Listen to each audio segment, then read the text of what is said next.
এই যে দেখো শীতকালের বাজার। এখানে মূলো, এখানে 2 আটি পালং শাক, এখানে আছে 2টো বাঁধাকপি, এখানে কুমড়ো, কুমড়ো কি চলে, এখানে ক্যাপসিকাম, এখানটায় 2টো ফুলকপি, পেঁয়াজকলির পাতা। পেঁয়াজকলি ওঠে ঠিকই এখানে, কিন্তু পেঁয়াজকলিগুলো বুড়ো বুড়ো, কিন্তু পাতাটা তো শাক শাক লাগে, তার মধ্যে আবার একটু পেঁয়াজ লাগানোও আছে, কলিও আছে।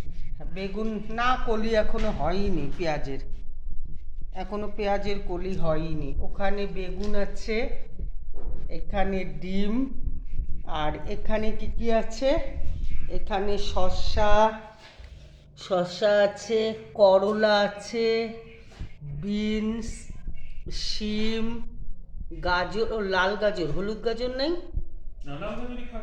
ও লাল গাজর।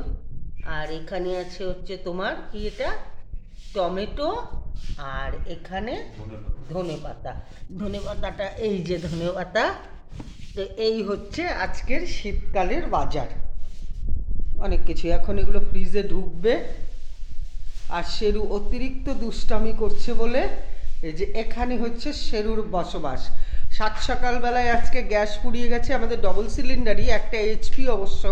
তো যাই হোক, সেটা এখানে অনেক খটকার ব্যাপার আছে।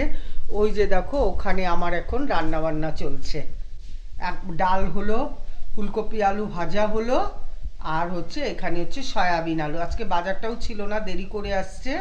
ওই যে ওখানে রান্না হচ্ছে। এখন না বাজে প্রায় 2:30, এখনো ভাত বসেনি। তাহলে রাখছি বন্ধুরা, টাটা।